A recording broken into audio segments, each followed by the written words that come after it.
아혜야, 너는 그렇게 웃으며 살았으면 좋겠다. 쿵, 마음이 내려앉았다.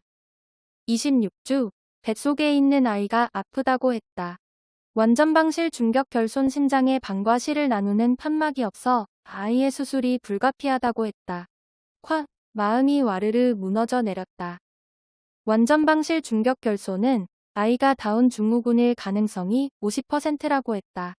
모든 것들이 비현실적으로 느껴져 돌아오는 차 안에서 눈물도 나지 않았다.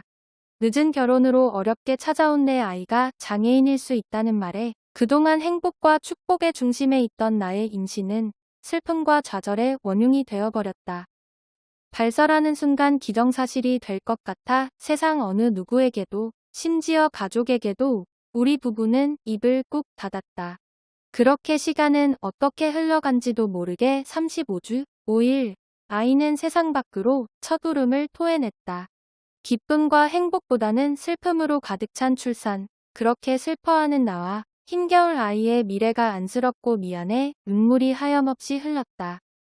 아이의 유전자 검사로 상세불명, 다운 증후군이 확정된 순간 두 손을 맞잡은 우리 부부는 한동안 숨죽여 울음을 삼켰다. 도대체 뭐가 문제였을까?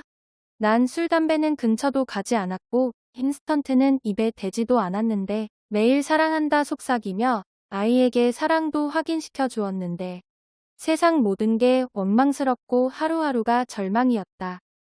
내가 생각하는 장애인이란 그것도 한국에서 장애인이란 그런 것이었다.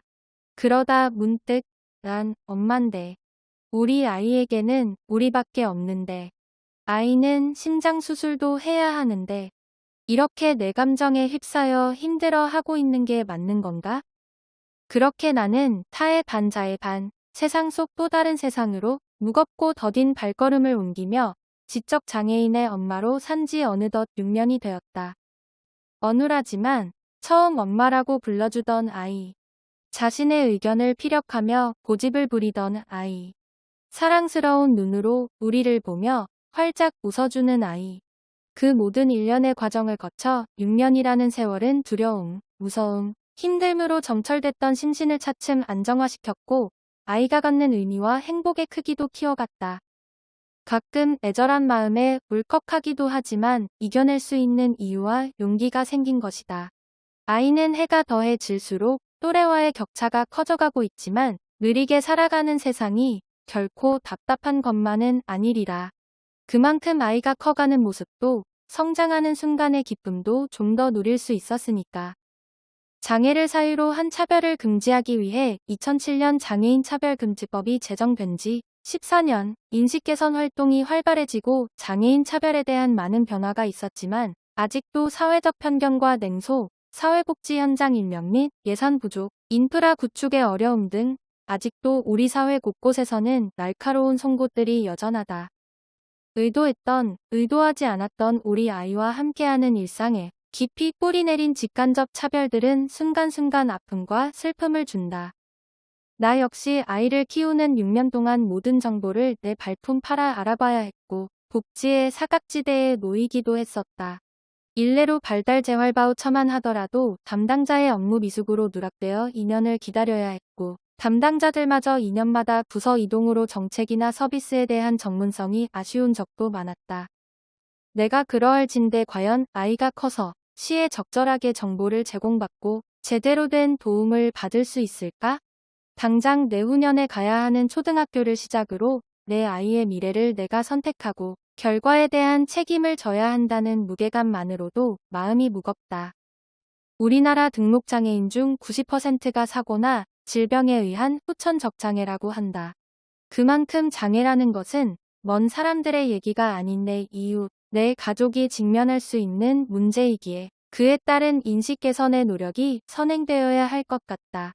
나 또한 아이를 낳기 전까지 장애인에 대해 전무했다. 아니, 관심 밖의 영역이었다.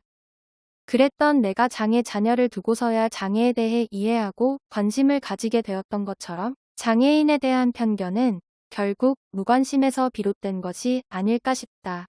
내 아이의 느림보다 빠름과 느림을 구분하고 틀리게 보는 선입견과 차별의 시선을 당당히 맞서고 쉼없이 나아가다 보면 지역사회에서 보편적 사회 구성원으로 당연하게 살아갈 날이 오지 않을까?